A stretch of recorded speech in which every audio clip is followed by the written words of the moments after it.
आनन्दस्य ज्ञानाञ्जनशलाकया चक्षुरुन्मीलितं येन तस्मै श्रीगुरुवे नमः। श्रीचैतन्यमनोभीष्टं स्थापितं येन भूतले स्वयं रूपः कदा मह्यं ददाति स्वयं पदान्तिकम्। वन्देऽहं श्रीगुरौ श्रीयुतापदकमलं श्रीगुरुन् वैष्णवांश्च श्रीरूपं साग्रजातं श्रीगणरघुनाथवितं तं सजीवं साद्वैतं सावधूतं परिजनसहितं कृष्णचैतन्यदेवं श्रीराधा कृष्णपादान् सहिगणललिता श्रीविशाखान्वितं च। हे कृष्ण करुणा सिन्धु दीनबन्धु जगत्पते गोपेश गोपिका कान्त राधाकान्त नमोऽस्तुते। तप्त काञ्चन गौराङ्गी राधे वृन्दावनेश्वरी वृषभानुसुते देवी प्रणमामि हरिप्रिये। वाञ्छाकल्पतरुभ्यश्च कृपा सिन्धुभ्येव च पतितानां पावनेभ्यो वैष्णवेभ्यो नमो नमः। जय श्री कृष्ण चैतन्य प्रभु नित्यानंद श्री अद्वैत गदाधर श्रीवासादि गौरभक्त वृंद। हरे कृष्णा कृष्ण कृष्णा हरे हरे, हरे राम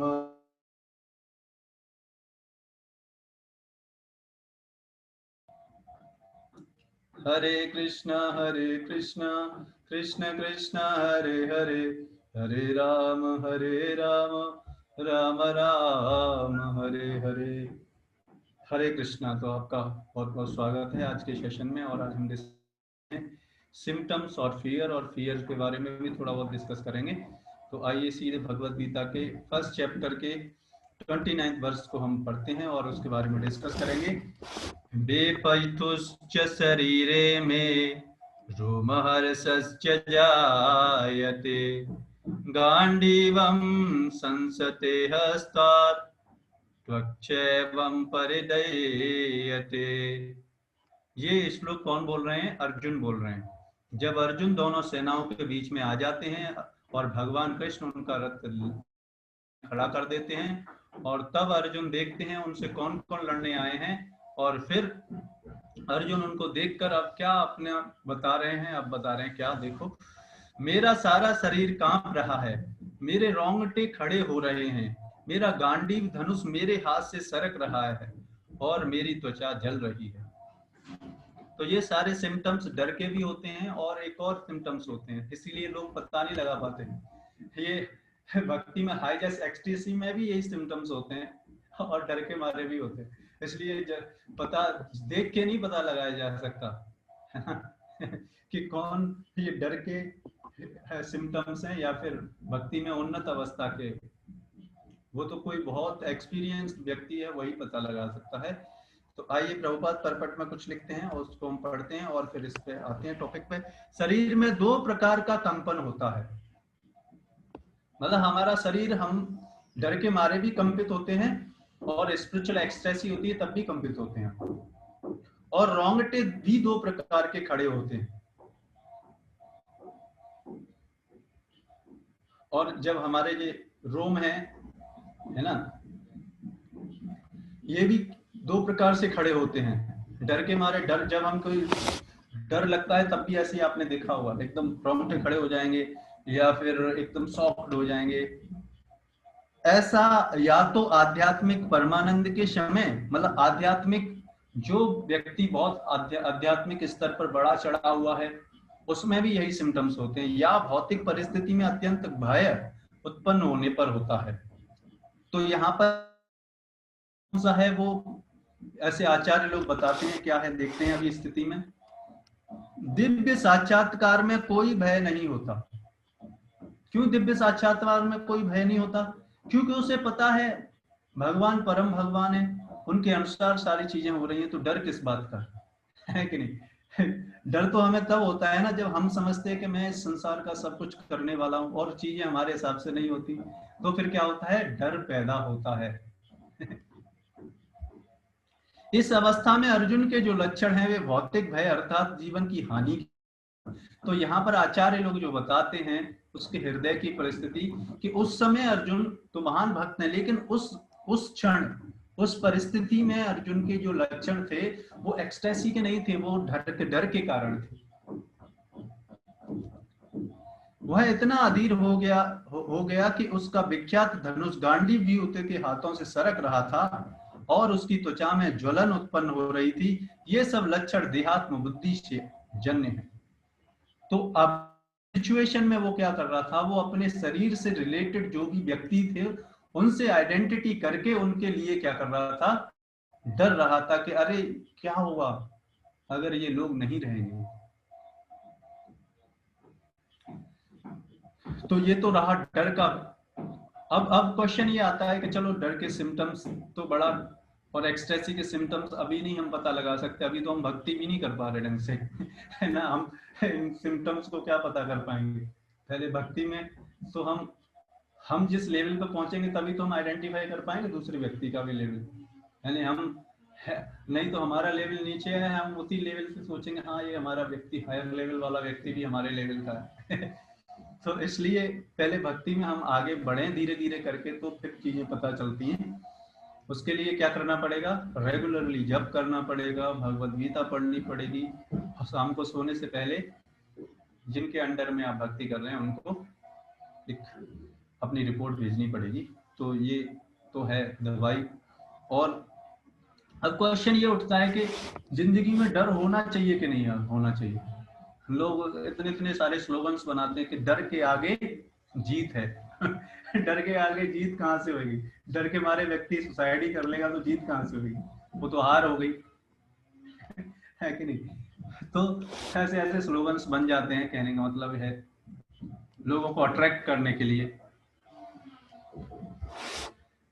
तो जिंदगी में डर होना चाहिए या नहीं होना चाहिए, ये क्वेश्चन उठता है।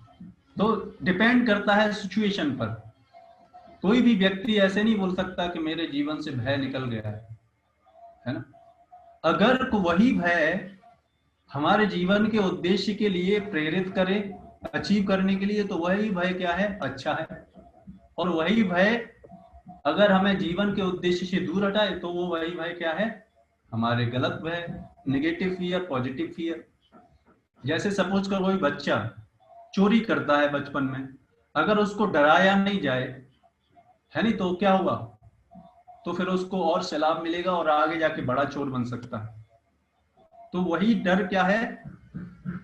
नेगेटिव बन सकता है। और वही अगर उसको डराए पॉजिटिव वे में और उसकी उस गलती को खत्म किया जाए, क्योंकि चोरी करेगा, डरेगा तभी तो नहीं चोरी करेगा, नहीं तो पेरेंट्स उसको अगर डराएंगे नहीं थोड़ा और उसको डांटेंगे नहीं तो चोरी करना नहीं सीखेगा। डांटेंगे तभी तो चोरी करना नहीं सीखेगा, नहीं तो वो और आगे जाके बड़ा क्राइम कर सकता है। तो इसलिए हमें ये जानना पड़ेगा कि डर कहाँ कहाँ पर चाहिए। मान लो कोई स्टूडेंट है, स्टूडेंट एग्जाम में क्या करता है? मान लो डर, थोड़ा पढ़े नहीं, सोचे हाँ मुझे डर नहीं है एग्जाम से, और एग्जाम में जाके फेल हो जाएगा फिर अगर थोड़ा सा। लेकिन नेगेटिव फियर कब, देखो कब तक पॉजिटिव फियर रहता है, कब तक नेगेटिव, कब वही फियर नेगेटिव बन जाता है, ये समझना इंपॉर्टेंट। तो जैसे मैं आपको एक एग्जांपल देता हूँ, जैसे मान लो कोई स्टूडेंट का ही एग्जाम देता हूँ, स्टूडेंट पढ़ रहा है, ठीक है ना, और क्या हुआ, कैसे फियर नेगेटिव बन जाता है और फिर सिचुएशन हाथ से निकल जाती है। तो अगर स्टूडेंट थोड़ा डर है उसे कि एग्जाम आने वाले हैं, तो अगर थोड़ा थोड़ा डेली पढ़ रहा है तो फिर क्या होगा? वो एग्जाम तक सारा सिलेबस खत्म कर लेगा और क्या पाएगा? वही थोड़ा थोड़ा डर क्या है उसको फियरलेस बना देगा, एग्जाम में उसे बिल्कुल डर नहीं लगेगा। लेकिन अगर वही डरेगा नहीं शुरू में और वो क्या है सोचेगा हम पढ़ लेंगे बाद में, और फिर क्या होगा? वही धीरे धीरे करके वो फियर क्या होगा? सिलेबस बढ़ता जाएगा और वही फियर क्या है, बढ़ता जाएगा बढ़ता जाएगा। और वो फियर एक समय ऐसा आएगा कि उसके उसके उसके बस के बाहर हो जाएगी सिलेबस कंप्लीट करना। तब वो क्या होगा, ये यही फियर क्या हुआ, नेगेटिव फियर बन गया। अब क्या है, अब वो कुछ हाथ में कुछ है नहीं, अब क्या वो डरेगा, अपनी बात का फेस नहीं कर पाएगा, सामना एग्जाम में फेल होएगा, समाज का है, फेस नहीं कर पाएगा। तो ये यही फियर, तो थोड़ा थोड़ा फियर होगा तो पॉजिटिव फियर कहा जाता है। और वही अगर सिचुएशन से अंडर कंट्रोल हो गया तो वही फियर क्या हो जाएगा, निगेटिव फियर बन जाएगा। तो सिचुएशन डिपेंड करता है कि जीवन के उद्देश्य पर।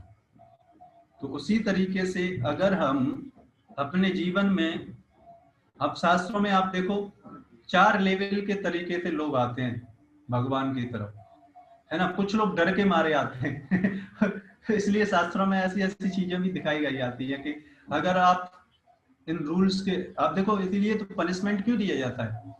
पनिशमेंट अगर नहीं दिया जाएगा तो बाकी लोग भी फिर क्या ऐसे ही ले लेंगे रूल्स और रेगुलेशंस को, एक कंट्री को। इसी तरीके से स्क्रिप्चर्स में बताया जाता है। तो हम अभी ये सीरीज हम चलाएंगे कुछ दिनों तक, जैसे हमने कुछ दिन पहले ह्यूमन अंडरस्टैंडिंग सिस्टम के बारे में चलाई थी, और उसमें हम पता लगाए थे कि शब्द प्रमाण मतलब वैदिक स्क्रिप्चर से जो नॉलेज है वही हमको सब कुछ कंप्लीट नॉलेज जीवन के बारे में दे सकती है। उस निष्कर्ष में पहुंचे थे। अभी हम क्या, अभी हम जिस एज में रह रहे हैं, शास्त्रों में उस एज के बारे में बहुत प्रेडिक्शन किया गया है, जिससे हमको पता चलेगा कि शास्त्र कितने की बातें कितनी हमारे जीवन में उपयोगी हैं, और उनमें एक एक स्टेटमेंट लिखा गया है वो सत्य है, हमको उस पर विश्वास करना ही पड़ेगा। और उनमें जो प्रेडिक्शन की गई हैं, उन ये प्रेडिक्शंस में आपको कुछ दिनों तक इस सीरीज में मैं आपको बताऊंगा, जिससे कि हमको पता लगे और उन प्रेडिक्शन से ये पता कर पाए कि देखो आने वाला समय कितना भयावह है, थोड़ा डरे हम आने वाले समय से। और फ्यूचर लाइफ टाइम में ना भगवान धाम जाने का प्लान बनाए, इसी जीवन को अंतिम जीवन बनाए और इसी जीवन में भगवान के पास चले जाएं, नहीं तो आने वाला समय और भी परिस्थितियां खराब होने वाली हैं, ऐसा प्रेडिक्शन शास्त्रों में दिया गया है। श्रीमद् भागवतम के 12वें स्कंद में, ये श्रीमद् भागवतम का लास्ट कैंटो है, अंतिम स्कंद है। 12वें स्कंद के दूसरे अध्याय के पहले चैप्टर में पूरा कलयुग के बारे में डिस्क्रिप्शन किया गया, और आप रियलाइज कर पाएंगे ऐसा हो रहा है। जस्ट एक दो श्लोक जस्ट मैं बताता हूं, आप देखो। अब तब आप सोच पाएंगे कि शास्त्र कैसे प्रेजेंट, पास्ट और फ्यूचर के बारे में एब्सोल्यूट नॉलेज देते हैं। इसलिए हमें उनकी बातों को ऐसे ही सहज नहीं ले लेना चाहिए। एक एक स्टेटमेंट शास्त्रों के हमारे हृदय में उतर जाने चाहिए, और ये शास्त्रों के स्टेटमेंट हमारे जीवन का चरित्र बनना चाहिए। तो आइए उस श्लोकों को मैं आपके सामने बताता हूं कुछ दिनों तक। आज हम 2 श्लोक लेंगे इस सीरीज में, और इसलिए इसका नाम है सिम्टम्स ऑफ कलयुग, और इसलिए आज हमने टॉपिक का नाम दिया था सिम्टम्स ऑफ फियर। तो इन फियर से थोड़ा सा, इन चीजों से हम समझ पाए और जीवन के उद्देश्य की तरफ थोड़ा सा तो भयभीत हो, है नहीं। नहीं तो आजकल के लोग कहाँ भयभीत है उन्हें तो मृत्यु आने वाली है, समय खत्म हो रहा है, उन्हें कोई चिंता ही नहीं है कि नहीं। श्री शुक उवाच तस्ताशु निधनं धर्म सत्यं शौचं क्षमा दया कालेन बलिना राजन् बलम स्मृति। तो ये भागवतम के 12वें स्कंद के दूसरे अध्याय का पहला श्लोक है, और जब आप भागवतम पढ़ेंगे तब आप समझ पाएंगे, बट अभी तब तक आप भगवत गीता जल्दी से खत्म करें तो इसमें क्या बता रहे हैं, सुखदेव गोस्वामी ने कहा, क्या कहा, हे राजा, परीक्षित महाराज को बता रहे हैं, तब कलयुग के प्रबल प्रभाव से, अब इस एज में हम रह रहे हैं, ये कलयुग है। 4 युग होते हैं जिसमें अलग समय होता है, अलग लाइफ स्पैन होता है लोगों का, अलग स्ट्रेंथ होती है लोगों की। तो सतयुग में जैसे लोग 1 लाख साल तक जिंदा रहते थे, उसके बाद त्रेता युग में 10 से डिवीजन कर दो 10,000 साल तक, फिर 10 से डिवाइड करो तो द्वापर युग में 1,000 साल, और कलयुग में फिर 10 से डिवाइड कर दो तो 100 साल मैक्सिमम, और जैसे जैसे बढ़ेगा समय वैसे वैसे समय कम होता जाएगा। तो कहने का मतलब है कि अभी तो देखो लोग 60-70 साल मैक्सिमम 80 साल तक ही जिंदा रह पाते हैं, उसके बाद लाइफ खत्म हो जाता है। 100 साल भी नहीं, आने वाले समय में और भी 20 साल तक ऐसा कलयुग में, अभी आप सुनेंगे भागवतम में ऐसा प्रेडिक्शन है 20 साल में ही सब कुछ हो जाएगा, शादी भी हो जाएगी, बच्चे भी हो जाएंगे, मृत्यु भी हो जाएगी तो ऐसे युग। तो सुखदेव गोस्वामी ने कहा, हे राजा, तब कलयुग के प्रभाव से धर्म, धर्म का मतलब है भगवान के द्वारा बनाए गए नियम जो कि शास्त्रों में दिए गए हैं, सत्य,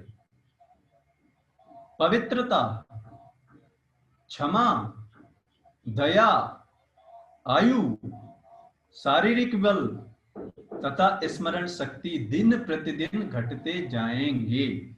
ये कलयुग का प्रेडिक्शन है। और आप देख रहे हैं कि पहले इसीलिए रिटन सिस्टम क्यों कलयुग में स्टार्ट हुआ, आज से 5000 साल पहले वेद व्यास जी ने क्यों शास्त्रों को रिटन फॉर्म में लिखा, क्योंकि पहले लोग याद कर ले लेते, जो भी बोला गया उसको याद कर लेते थे तुरंत, मेमोरी पावर इतना हाई था पहले के युगों में।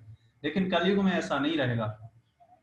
तो देखो स्मरण शक्ति कम, मतलब 2 दिन पहले क्या खाया वो भी नहीं पता है ना। शारीरिक बल, स्ट्रेंथ भी नहीं है हमारे पास। आयु तो अभी मैंने एक्सप्लेन ही किया आपको। दया, लोगों के अंदर दया नहीं रहेगी। क्षमा, इसीलिए तो आप देखो दया क्षमा ये नहीं है, इसीलिए तो घर में न्यूक्लियर फैमिली क्यों बनती जा रही, क्यों? क्योंकि छोटी छोटी प्रॉब्लम्स को टॉलरेट, क्षमा नहीं कर पाना, छोटी छोटी क्वालिटीज नहीं होंगी तो क्या होगा।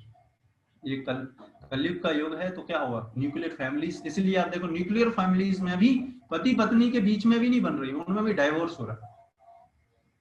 इसलिए लोग सोचते हैं चलो शादी का क्या करना, लिविंग रिलेशनशिप रखते हैं, नो रेस्पॉन्सिबिलिटी तो और पवित्रता, पवित्रता तो बिल्कुल है ही नहीं, है नहीं। वॉशरूम जाते हैं उसके बाद नहाना है कि नहीं नहाना उन्हें पता ही नहीं, हाथ धोए कि नहीं धोए, 2 दिन नहाए भी कि नहीं, ये सब क्या है, क्लीनलीनेस है। एक व्यक्ति को डेली स्नान करना चाहिए, इवन वॉशरूम जाके स्नान करना चाहिए 2 नंबर करके, है ना। 1 नंबर करके हाथ मुंह धो सकते हैं, बट ये पवित्रता है। इन पवित्रता की वजह से क्या है, व्यक्ति की कॉन्शियसनेस खराब हो रही है, क्योंकि और सत्य, आप देखो कितने सत्यवादी लोग हैं कलयुग में, जो भी है थोड़ा बहुत सत्य, थोड़ा बहुत बचा हुआ है, थोड़ा बस, ज्यादा नहीं बचा। और धर्म, भगवान को मानने वाले लोग देखो कितने रेयर लोग ही हैं तो आप देखो आपके सामने है ये कलयुग की प्रेडिक्शन, और ये धीरे धीरे, अभी तो हम हैं लेकिन धीरे आने वाले समय में और भी कम हो जाएगा, खत्म। तो अब आगे जब आप समय में अगर आगे लाइफ स्पेन आगे अगर हमें मनुष्य जीवन मिल भी गया तो भक्ति करना कितना और मुश्किल हो जाएगा, है ना। अभी बड़ी भाग्य से भगवत गीता भागवतम सुनने का मौका मिल रहा है, भक्तों के माध्यम से हमें जप कर रहे, लोग बोल रहे हैं जप करो, है कि नहीं, भगवत गीता पढ़ो, है नहीं, इससे जीवन का उद्धार होएगा। तो अभी इतना रेयर अपॉर्चुनिटी हमको मिल रही है तो इसको गमाए ना। और दूसरा श्लोक और सुनिए आप, ये भागवतम के 12th कैंटो के 2nd चैप्टर का 2nd वर्स है। इसी सीरीज में आपको सारी प्रेडिक्शन बताऊंगा आने वाले समय में। वित्तमेव कलो नृणाम जन्माचार गुणोदया धर्मन्याय व्यवस्थायाम कारणम बलमेव हि। कलयुग में एकमात्र संपत्ति को ही मनुष्य के उत्तम जन्म, उचित व्यवहार तथा सद्गुणों का लक्षण माना जाएगा। मतलब जो व्यक्ति जितना पैसा वाला होगा उसे बड़ा चरित्रवान माना जाएगा, उसे बड़ा उत्तम कुल का माना जाएगा और उसका व्यवहार अच्छा माना जाएगा। आप मानते हो ऐसा है कि नहीं? अभी इस एज में ऐसा है इसीलिए तो वो कहावत है ना, if money is lost everything is lost तो ये कलयुग के लिए है। मतलब जिसके पास पैसा होगा उसको व्यक्ति सद्गुणी मानेंगे, उसको व्यक्ति चरित्रवान मानेंगे। ऐसा तो ऐसा इस क्यों मानेंगे, क्योंकि मूर्ख लोग हैं, उन्हें पता नहीं चरित्र क्या है। तो बस पैसे से ही आइडेंटिफाई करेंगे। और आप देखो ऐसा ही हो रहा है सब कुछ, पैसे के लिए लोग पागल हैं, उसके लिए अपना चरित्र भी बेच देते हैं। तो कानून तथा न्याय तो मनुष्य के बल के अनुसार ही लागू होंगे। मतलब जिसकी लाठी उसकी भैंस। मतलब जिसके पास पावर होएगा, कानून व्यवस्था उसके अनुसार चलेगी। आपको क्या लगता है गवर्नमेंट में जो लीडर्स हैं वो क्या एकदम सत्यवादी है, ईमानदार है, एकदम भक्त है? हाँ भाई, वो भी भौतिक गुणों से ही प्रभावित हैं, उनके अंदर भी यानी भौतिक इच्छाओं से प्रभावित हैं। ऐसे लोग गवर्नमेंट को चला रहे हैं। तो ऐसे लोग जब गवर्नमेंट को चलाएंगे तो फिर क्या होगा? कानून व्यवस्था फिर किन के अनुसार चलेगी? फिर भगवान के बनाए गए नियमों के अनुसार नहीं चलेगी, उनकी इच्छा के अनुसार चलेगी। तो आप देखो ये दोनों कंडीशन हमने एक दो श्लोक आज डिस्कस किए। आप खुद ही देखिए कि ये आपके आंखों के सामने ही हो रहा है। तो हम समझ जाएं कि कलयुग अभी इतना है, और बताया जा रहा है आगे और भी ये खतरनाक होने वाला है ना। अभी तो कलयुग के केवल 5000, ये कलयुग का गोल्डन पीरियड चल रहा है। अरे अब आप सोचो, कलयुग का ये गोल्डन है, तो आने वाला ये अभी कलयुग के केवल 5000 साल ही निकले हैं। कलयुग का एज 32 लाख ईयर्स है, 32 लाख साल है ना, जिसमें से अभी 5000 साल निकले हैं और 4,27,000 साल अभी बाकी हैं। अब आप सोचो 4,27,000 साल तक इंतजार करेंगे हम भगवत धाम जाने का। है ना, तो भूल जाइए, है ना। इसलिए बताया जा रहा है कि थोड़ा तो भयभीत हो भाई, कि आने वाला समय कितना भयभीत है, और अपने जीवन के उद्देश्य को इसी जीवन में हासिल करने का प्रयास करें। इसलिए मेरे को लगा कि ये सीरीज प्रारंभ करना बहुत इंपॉर्टेंट है, जिससे कि हम रियलाइज कर पाए प्रेजेंट एज के गुणों को, प्रेजेंट एज की क्वालिटीज को हम पहचान पाए, और अपने समय को ना बर्बाद करते हुए हर समय को अपने जीवन के उद्देश्य को हासिल करने के लिए लगाएं। इसी के साथ हम आज के सेशन को यहाँ पर विराम करते हैं। और भी जानना चाहते हैं तो हमारा ग्रुप है जर्नी ऑफ सेल्फ डिस्कवरी, उस पर आप ज्वाइन कर सकते हैं, और भी इस तरीके के सेशंस में आने के लिए, फिर और पर्सनल गाइडेंस के लिए उसमें और ज़्यादा आप समझ सकते हैं इन सारी चीज़ों से, है ना। तो इस तरीके से हम इसको, आज के सेशन को हम यहीं पे विराम देते हैं।